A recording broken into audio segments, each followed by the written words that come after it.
When it comes to horse racing, you can never have too much information. With twinspires, you can place your bets with confidence, whether you use handicapping insights like our Brisnet speed ratings, prime power and past performances, the guidance of our experts' top picks, or just choose a name that catches your eye. Yes! No matter how you pick your horse, bet with twinspires. And now you can race to victory with twinspires tournaments. Welcome back to the twinspires Racing Roundtable. I'm Ashley Anderson here with James Scully and Vance Hansen. Today we're going to be looking back at 3 major Kentucky Derby prep races, plus the Oaks prep races that happened at the same tracks at Aqueduct, Gulfstream, and Santa Anita. And then as always, we'll talk about what else caught our eye from the weekend. And before we start, it is once again a reminder that Derby Week tickets and Spring Meet tickets are on sale at KentuckyDerby.com. So definitely go check that out and buy them up before they sell out. And now we will talk about the Derby prep action from this weekend. We had the Grade 3 Gotham at Aqueduct, the Fountain of Youth at Grade 2 at Gulfstream, and the Grade 2 San Felipe at Santa Anita. James, of those 3 prep races, who impressed you the most out of those preps? Well, Sovereignty came back strong off of the 4-month layoff in the Fountain of Youth, and I thought Flood Zone really stepped up the stakes competition with the sharp win in the Gotham. But I thought Journalism was the most impressive winner. He impressed me the most from the 3 stakes, and just I thought a really off of the 2-month layoff, 2.5-month layoff. A really strong run to reel in a loose on the lead, odds-on favorite in Barnes. Barnes really had everything his own way in the San Felipe. And, Journalism, Umberto Rispoli put him on under a rod early on the far turn. He knew he had a lot of work in front of him to catch Barnes. And Journalism went and got him impressively. Not only did he earn a career best 104 Brisnet speed rating, but Journalism got a whopping 113 late pace number. And one thing I love about these classy horses, I always talk about this with Arrogate until everything went south with Arrogate after the Dubai World Cup. He had earned a triple-digit Brisnet late pace number in every single one of his wins. Journalism got a triple-digit Brisnet late pace rating when he stretched to 2 turns for his maiden race. Same in the Los Alfuturity, and he got a 113 on Saturday. So to me, he's got a lot going for him. He's by Curlin. He's got all this stamina on the dam side. He looks like a 2-turn horse that will appreciate longer distances than the mile and the 16th of the San Felipe. And I do think it's important to remember, the Gotham's a 1-turn mile, but both the San Felipe and the Fountain of Youth are a mile and a 16th. They're the penultimate prep for these horses. So things can change still, but Journalism looks awfully good for the Kentucky Derby right now, in my estimation, off of his victory in the San Felipe Stakes on Saturday. Vance, were you just as impressed, or did you like someone else? Well, I was impressed with Journalism, and he's definitely the easy answer for all the items that James mentioned. But I did like Sovereignty's win in the Fountain of Youth. He hadn't run since the Street Sense in late October at Churchill, and he very much could have found a short horse making his first start since then. And he didn't give himself the easiest of tasks either. He had 5 lengths to make up in the final quarter mile and a short stretch to work with. And he still looked like he was going to come up a bit short, even with about 100 yards to go. But that very late burst to snatch the victory away from River Thames was very striking to me, and it was almost a sign of intelligence as much as talent too, because he reportedly is not a very good workhorse in the mornings, and for him to kind of figure out very late in the Fountain of Youth that, hey, it's my time to go and it's my time to win, and he timed that rally with clockwork precision. I just thought that was just an impressive performance, and we'll see better from him down the road. Now, granted, the Fountain of Youth was not nearly as fast a race as the San Felipe from a figures perspective, so Sovereignty does have to get better, but I believe he will. He does have the advantage of having won over the Churchill surface, as I mentioned, and given the Gulfstream's decision last week to increase the run-up distance in their 2-turn dirt races, the Fountain of Youth this edition of the Fountain of Youth probably played more like a 9 furlong race than a 1.16 mile race. So to some degree, that kind of helped a long-winded type like him. The runner-up, River Thames, there were questions about whether he could go longer. Did either of you feel like he put in an impressive performance, considering also that the distance wasn't a true 1.16 mile here, a little bit longer? Yeah, James, Vance? I thought it was a very commendable performance. I mean, it was his stakes debut coming off of 2 victories, and he was facing a much more experienced rival in Sovereignty. So I think that's a race he can build upon. Yeah, I agree. I agree with what Vance said. That's first 2 turn start for River Thames. And yeah, I mean, he got reeled in late, but it took a top class performance by Sovereignty to do so. I love the way Sovereignty, like Vance sort of alluded to, put his body down and just winning, got him. Had a bunch of work to do in the short stretch, and he did it. So, to me, he can become more polished, more professional. Definitely eligible to keep improving. He hadn't run since like October. A big time effort. And, River Thames, yeah, maybe like longer distances won't work out, but, I don't think you lose a lot in defeat. He's sort of in the same boat as Barnes. I mean, you watch the head on of that San Felipe, and before journalism goes by him, Barnes sort of drifts in like he's tiring, So, I mean, yeah, they both came up a little bit short trying 2 turns, Barnes and River Thames, but they could improve upon that race, and it took top class performances to run back down both of the runner-ups in my mind. Well, journalism was the horse that impressed me the most, but since you had a lot of points already, James, I won't spend too much time on journalism, but you mentioned Barnes was the runner-up. Journalism was facing high-profile Bob Baffert runners. You also had Rodriguez, who ended up not having his best outing, and he's been kind of a buzz horse for the Kentucky Derby after breaking his maiden in impressive fashion. James, I know you're a big fan of Rodriguez. What did you take away from that start?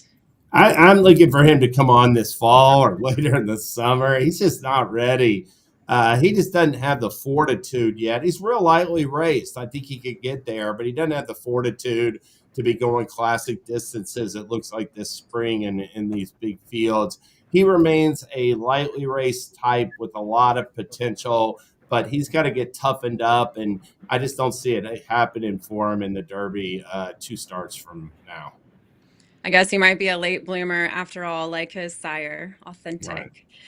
Well, some notes on Flood Zone, who won the Gotham a 1-turn mile, was purchased by Wathan Racing after his second start and was a 5 1/4 length winner on January 4th in a maiden race at Gulfstream. And then Raylu Gutierrez, he has been on the mount all 3 times.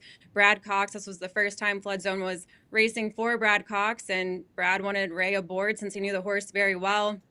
Flood Zone beat the heavily favored Sand Devil for Linda Rice. And then there was also another Brad Cox runner, Sacrosanct, in the field that did not do as we probably expected. We were probably expecting a better performance from Sacrosanct over Flood Zone, but now Flood Zone's on the Derby leaderboard, one to consider. But did either of you feel like he did enough to make you feel like he's a true contender here?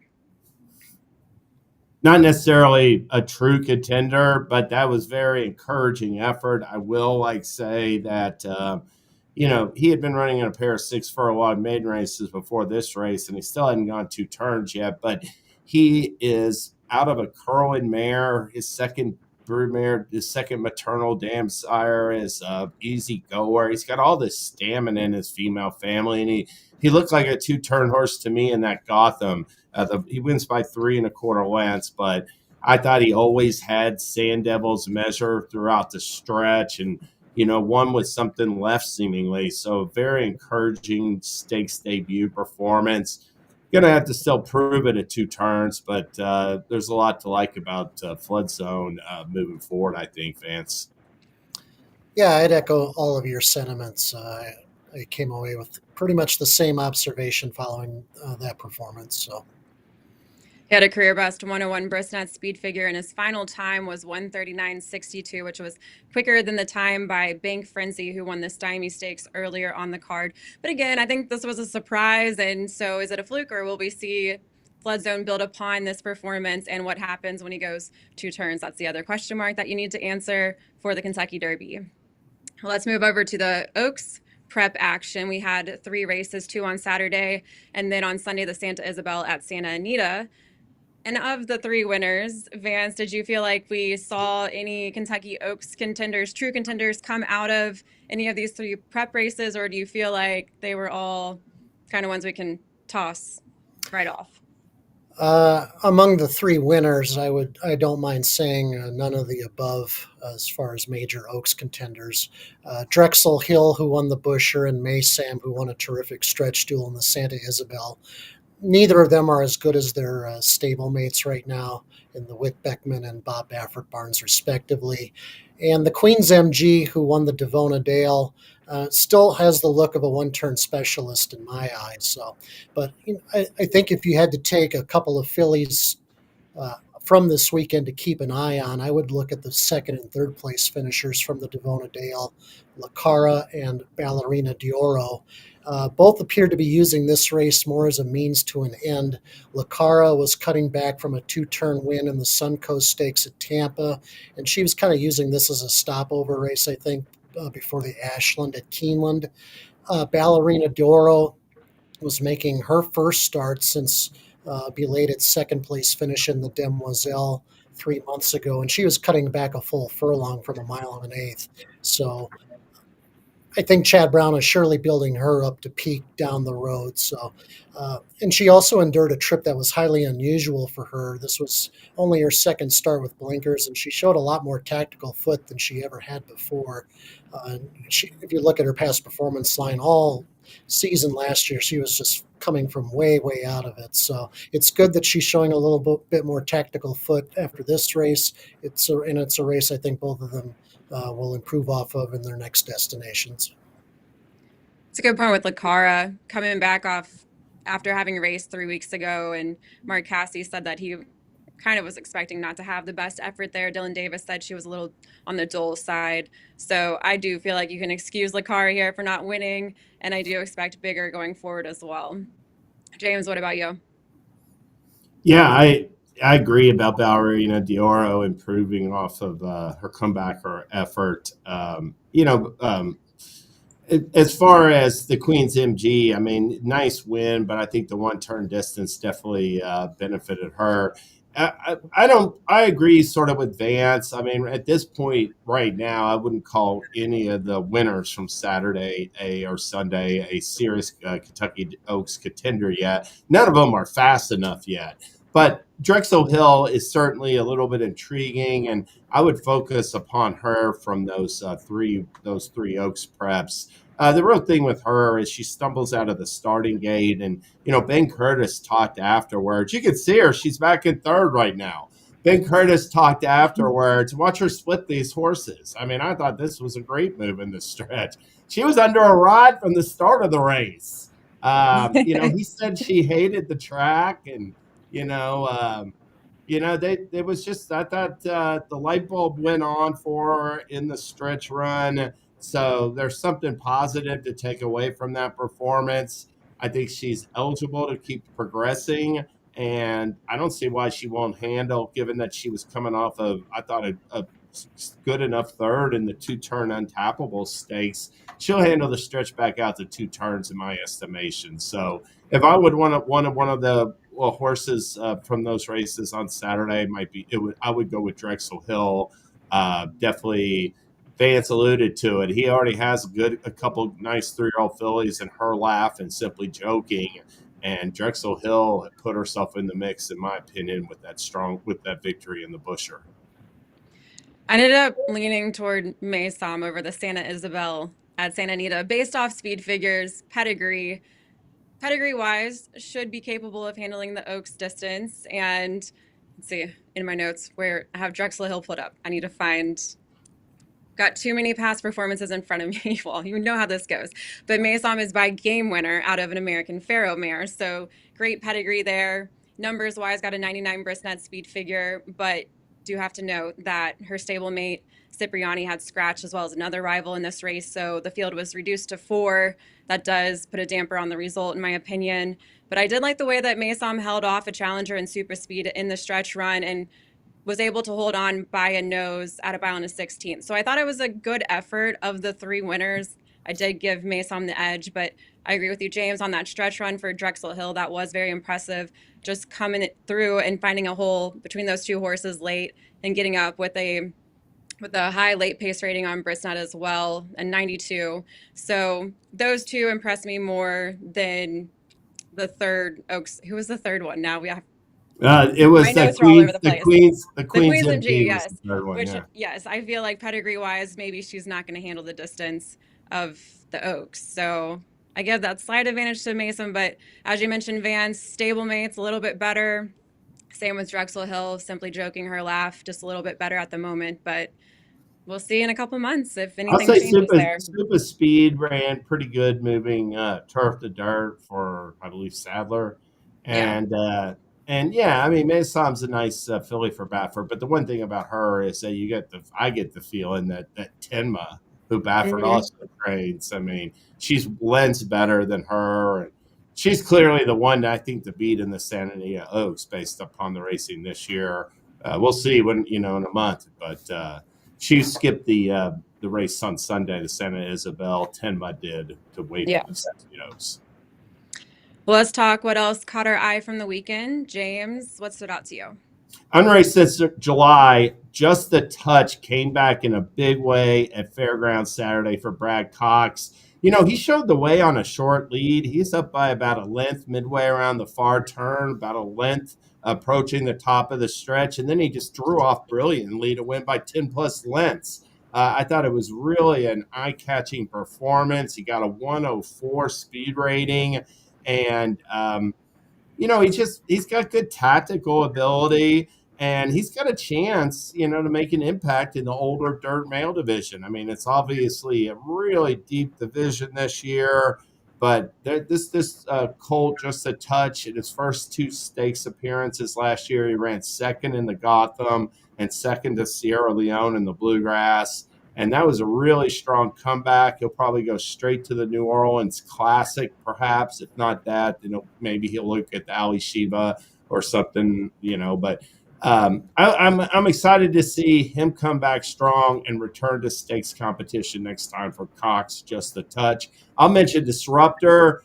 Disruptor made a second start for Mike Rapoli and Todd Pletcher Saturday at Gulfstream, and just crushed a good-looking maiden special weight field at 7 furlongs. He won that race by 9.25 lengths. This is a $1.15 million yearling purchase by Gunrunner. I was telling Vance earlier off the air, if you run his pedigree page, you'll find Strike the Gold in there. So this Disruptor, he's out of an Uncle Mo mare. He's bred to be a two-turn type, and he looked awesome breaking his maiden. I think it's Speightstown. What's that? Mare. Isn't he a Speightstown mare? Oh, he's out of a Speightstown mare, yeah. And then he yeah. has a bunch of stamina on the extended family. You're right. I'm sorry. And then also one more, Meatbago, 3-year-old turf horse. Obviously, he's coming on right now for Mark Cassie.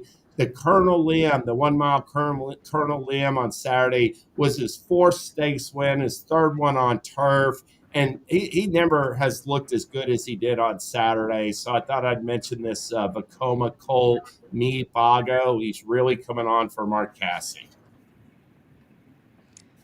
Vance, what's stood out to you? Well, I think you were going to probably mention Todd Pletcher for you, Ashley, but another person who had an excellent day on Saturday was his protege, Michael McCarthy. He cleaned up almost all of the graded stakes at Santa Anita on Saturday, all with non-favorites. We mentioned journalism earlier, but McCarthy also trained Formidable Man, who bounced back from a lackluster finish in the Pegasus World Cup Turf to win the Frank E. Kilroe Mile with a late rail bid. And earlier on the Santa Anita card on Saturday, Liguria, who was making only her second start since joining the McCarthy barn, won the Grade 2 Buena Vista, and that was her first stakes win since June 2023. So just an absolutely terrific day for McCarthy. He was a former assistant to Todd Pletcher. He was with the barn for over a decade, and he's been out on his own since 2014. And it's just been like the last 4 or 5 seasons that McCarthy has gradually become one of the sport's elite trainers with top-level stock.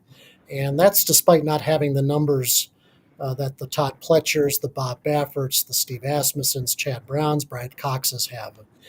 He's just been doing wonderful with some really nice horses. And so far, he's had horses like City of Light, who won the Breeders' Cup Dirt Mile and Pegasus World Cup and has turned out to be a very exciting sire. He had Cece, the champion female sprinter, a few years ago. And of course, he had his first classic winner with Rombauer in the Preakness. So those are just a few of the horses he's gotten the best out of. And now he's got journalism, who affords him a great chance to reach the pinnacle of the sport in the Kentucky Derby in a couple of months. And I'll just add, having had his first Kentucky Derby starter last year with Endlessly, that was McCarthy's first Derby starter. I think that's going to benefit him. He knows what he's doing. He'd obviously been there with Pletcher as an assistant before Churchill Downs in the Matt Haas situation that surrounds Derby week. But actually running a horse last year, like Vance said, all of his other experiences with Rombauer winning a leg of the Triple Crown, I don't think he's going to be intimidated whatsoever. I think he has a plan for journalism, and it's going to be a matter of the horse being good enough, because I think McCarthy will put him in the right positions at all times. But you're right, Vance. I was going to focus on Todd Pletcher, his older horses, though. And he got 2 big wins this weekend with Mindframe and Locked. Starting with Mindframe, it was the Belmont Stakes runner-up. He was making his 4-year-old debut off a pretty lengthy layoff, almost 8 months since finishing second in the Haskell, and he faced 7 rivals on Saturday in the Gulfstream Park Mile, a Grade 2, and he ended up winning by 1 1/4 lengths. He earned a 98 Brisnet speed figure, a 121 class rating, and will likely point toward the Grade 2 Ali Sheba in May or the Grade 1 Stephen Foster at Churchill in June. So we should be seeing him here locally sometime soon. I believe Tom Brady was there to celebrate in the winner's circle as well. I don't know if we have a picture, but I did see that on the internet that he was hanging out with Mike Rapoli this weekend. And then over at Santa Anita later that day, Todd Pletcher got another win with Locked, who bounced back from his runner-up in the Pegasus World Cup, and this time he won the 1 1/4 mile Santa Anita handicap, a Grade 1, with a record-setting 8.5 length margin of victory. He had a career best 106 Brisnet speed figure, a 124 class rating, and he is pointed toward ultimate goal, or at least summer goal, is the Grade 1 Whitney, is what Pletcher said, I believe, earlier this week. And then, of course, we have Fierceness, who's supposed to be back on the work tab this week. So there's at least 3 big 4-year-olds in Todd Pletcher's barn who could all be in contention for Older Dirt Male or an Eclipse Award, maybe at the end of the beginning of next year. So yeah, and he had that disruptor I talked about, and Pletcher also had Grand win an allowance race Thursday at Gulfstream, and he's going to a major Kentucky Derby prep also. So he's got some 3-year-olds coming along, as well as Locked. Yeah, after a lean year in the older male dirt division last year, it's really nice to see 4 or 5 potentially really good older dirt males competing this year. It's a refreshing to see that. Yeah. Mindframe looked like he could be any kind last summer, and then he was done after Haskell. So it's really good to have him come back strong like that, because like Vance said, we got a bunch of these horses that showed a lot of class last year, but you got other ones like Mindframe. They were just getting going and looked like they were going to be Grade 1 quality through and through. And so, yeah, I think it's been exciting. There's so many good. I mean, I talked about Just the Touch earlier. We're looking at some really good. Churchill Downs spring meet tickets are on sale now. This Ali Sheba, the Stephen Foster at the end of the meet. It's going to be one of the best Stephen Fosters potentially, just considering the depth of the division. So well done with the plug. You know the drill at this point. We say it so much. Those spring meet tickets, Derby week tickets, they are on sale at KentuckyDerby.com. And that is all the time we have today for the Racing Roundtable. We will be back next Tuesday to talk a big stakes day at Tampa Bay and more. So catch us next Tuesday. Oh, and happy Mardi Gras. When it comes to horse racing, you can never have too much information. With TwinSpires, you can place your bets with confidence, whether you use handicapping insights like our Brisnet speed ratings, prime power and past performances, the guidance of our experts' top picks, or just choose a name that catches your eye. Yes! No matter how you pick your horse, bet with TwinSpires. And now you can race to victory with TwinSpires tournaments.